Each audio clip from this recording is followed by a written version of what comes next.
Good afternoon. Welcome to Guitars and Music. I hope you'll consider subscribing. I'm trying a new location out, and I hope the audio is good. I'm going to try to talk as loudly as I can.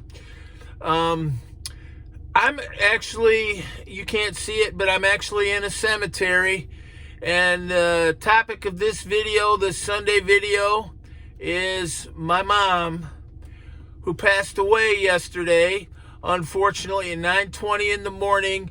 And I'm sitting in the cemetery right over outside of this car where she's going to be buried in a few days, not far from my house, so I'll be able to take care of her as the years go by. This is a Guitars and Music channel. It's not a personal channel or anything like that. But the theme is guitars and music, so I wanted to share a little bit about my mother and what she meant to me in terms of music, which is so much. And I even wrote some little notes on this whiteboard. This whiteboard was in my car because the last year of my mother's life, I would have to go see her at a window at the assisted living facility. I was sort of her caretaker, but she lived in an assisted living facility right by our house, and they locked down, and I would have to go kind of write, and she couldn't use a phone. I would have to go write on this little whiteboard. So I'm just realizing that I'm going to use that to make my notes. But my mom died. I wish her last days had been a little happier because she was locked down. But the last month was pretty bad. And I guess one of my takeaways was I was glad that she wasn't like she was there at the very end for a long period. That was one fear I had, is where she'd just be non-responsive for who knows how long. But the end came yesterday at 9:20 for my mother, a beloved woman, and I owe her so much. But one of the things that I owe her is the gift of music. I can honestly say that all my life I've played music. I just got back from church, where I work for a church playing music. I'd like to think go to church anyway, but if the real reason to go to church wasn't good enough, I do have a little job playing for a church. So, and I always have. And everything I do in music, and I played music for 50 years. I really honestly think everything I do in music, I owe to my mother. Other people too, but I guess she would be kind of the main one that I think about it. If I'd had another kind of background or another kind of family or another kind of mother, I don't know if I would play music, take the same me and everything. So I owe my mother a lot in so many ways, but I certainly owe her a lot in music. And like I said, I don't think I would play if it weren't for my mother. One of the first important lessons my mom gave me in music that I look back on and realize how important it was the value of songs. Last week I did a video on the Eagles versus Poco, which was actually about the importance of songs. And I was raised around a lot of songs. My mother, she knew music theory pretty well. She played the piano all her life. She was an excellent sight reader. I mean, she could play Bach and Mozart and sit down and sight read, sheet music or hymns. But her main entry into music was always songs, and she'd grown up around all kinds of songs. She could sing. I was always impressed. Anyone that ever started mentioning songs from World War II that were kind of on the radio, she would know them all, sing along with the words and everything. And when she was a little girl, her mother used to pack her a little picnic lunch. She was raised on a very little farm, but a very happy kind of small farm. I feel like you don't have those anymore. Active farm. And they had cows, not too many, but they had some cows. And my grandpa would milk cows, but she used to go out when she was a little girl and put on little concerts for the cows in the barn. And my grandma would pack her little lunch, and I think she was probably 5 or 6, but she would dance and do little programs and announce her songs to the cows, and they would kind of listen. But my mom knew a lot of songs, and I think that's an important thing. So all her life she was big on sing-alongs. She used to have sing-alongs at her house were always the party. She was a very wholesome woman. I don't know if she ever had a full can of beer in her life, unless there's some side of her I don't know about, but we used to have big parties with all kinds of people, and they would sing songs, and she would have the lyrics to all these songs of her generation, and people would sing.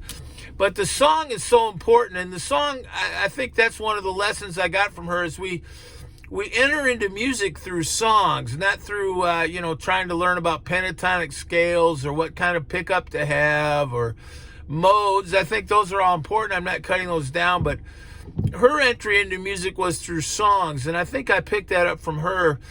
She knew so many songs, and that was just a really rich legacy. And as I got older, I started to realize, man, that was really special, having all those family and friends over and hearing people sing songs.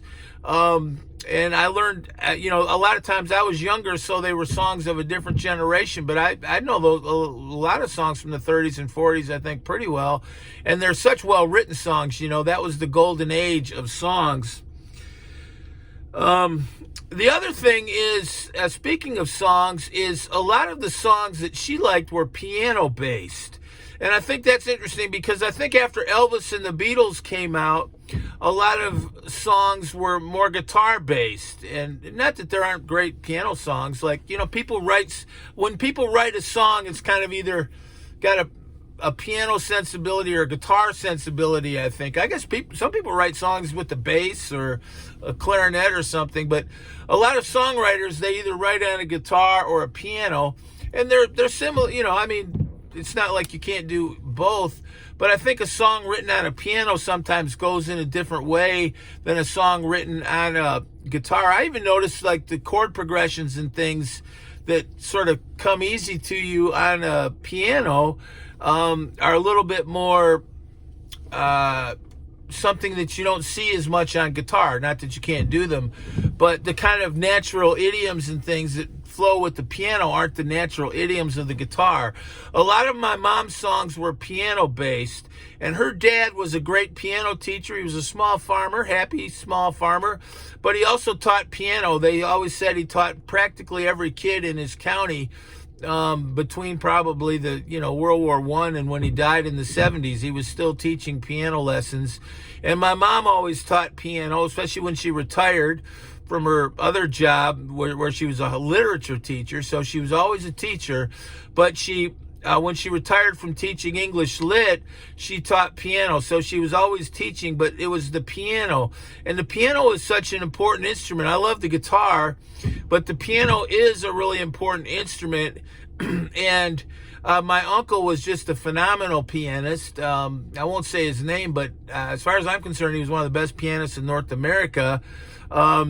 Just a great piano player. And my mom was a very good piano player. And the piano is a really important instrument. But in terms of songs, there's a certain kind of sensibility to the piano. And I think she came from a generation when almost every home had a piano in it, in the parlor. And not necessarily a Steinway grand that cost $50,000, but just kind of maybe a nice upright or console, and hopefully one that stayed in tune. My grandma always had pianos around the house, and they weren't big fancy ones, but they would always pick a piano that played well and stayed in tune, And so, but it was a very piano culture.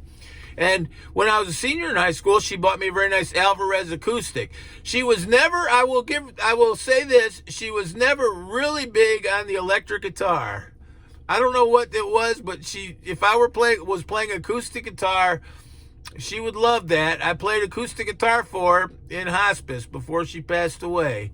And she was non-responsive, but I could tell she recognized some of those old hymns. I would kind of finger pick those old hymns. And it was one of the last human communications I think I ever had with my mother, was her moving a little bit and giving facial expressions that she recognized her son was there playing beautiful hymns for her on the guitar. She liked the guitar. But I don't think she ever even after all these years, was too crazy about the electric guitar. So if you ever see me playing on this channel, some of that heavy blues and things like that, she was not as crazy about that. I think after I got a little older, she kind of came to terms with it, but you know, that's all right. But I loved my mother so much, and you know, her way was the smart.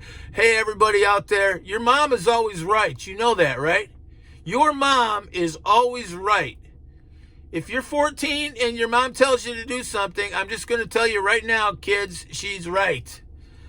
And I've learned the hard way, but she's right. And my mom was always right. But I love the electric guitar, but she never took too much to that. But she supported me in music anyway. And you know what's kind of funny is as I got a little older in my 20s, my piano background and in my guitar background, I think, kind of came together a little bit. And now I enjoy playing both. You know, I go through periods where I play maybe one or the other. I think I tend to play more guitar, but I've always played a lot of piano. And I've always, for 40 years, I've almost always played somewhere in a church on Sunday morning and even supplemented my income. Not that that's why I do it. The last thing that I wanted to say about my mom that has to do with music is faith. And I know this isn't a religious channel, but my mom was a Christian woman. She was raised in a very humble but decent culture of kind of upper Michigan Christianity, Farm Belt Christianity. I wouldn't call it evangelical, really, because I don't think that term was... that term, the way we use it today, kind of comes out in the 70s. And I don't think those people today or their descendants would call themselves evangelical. But they came from a world where the church was sort of the center of society, and sort of traditional Christianity was very much the ethos of the community. They had, you know, they didn't have most of those people didn't go to the bar in town, and if they did, they didn't tell anybody about it. And I know for a fact there were some that did do that, but it wasn't something that was broadcasted all over town. It was kind of a teetotaling culture, a very wholesome culture. My grandpa, I don't think he ever had any beer either, and I really don't think the man ever missed a Sunday in church. But my grandpa always said you learn music in the church. And as I've gotten older, I really realize that's true. Now, it's obviously not true for everybody, but I think for a lot of people, you learn music in the church. I think of all the great black artists that started out in the church, like Aretha Franklin, or so many. I think Stevie Wonder. And, you know, Elvis probably sang his first song in church. And but my grandpa always played the piano in their little church for years. He was the main piano player, and my mom always played piano in church. And for one, that's a good thing to do because you're using your talents to serve others and maybe even the Lord above. But for two, you learn a lot of music through a hymnal. I think knowing a hymnal is a great way to enter into music. So I used to teach guitar, and, you know, it's hard to teach young people guitar in some ways. The piano's a better instrument for a young person, I've always thought. But one of the ways to teach a young person guitar is through songs, because I think guitar is very song-based. But in church, you have a hymnal, which is a repository of some of the most beautiful and well-done songs ever in Western music, and in certainly English-speaking music. And so when you're exposed to the hymnal, that is also a great entry into music, among other things. You know, hymns have theology and all those kinds of things in them, and I tend to like the old hymns. But you're also learning music. I mean, a lot of those are classic melodies. A lot of those hymns translate well into country or other styles, and some are quite kind of high church. But there are, when you learn the hymnal, you're learning music. So if you're in a church every Sunday and you sing 3 hymns in the doxology every single Sunday, you're gaining an exposure to wonderful music. And you could grow up to become a Satanist, atheist, or whatever you want, communist. I'm not cutting those things down, but if you have that in your background, you're going to have a musical heritage. And I guess that's what I'd like to close with, as my mom left me with a musical heritage that's very precious to me. And it's a heritage of the piano. It's a heritage of love and family and singing. And it's a heritage of our Christian faith. And I know that's where she's going to be now.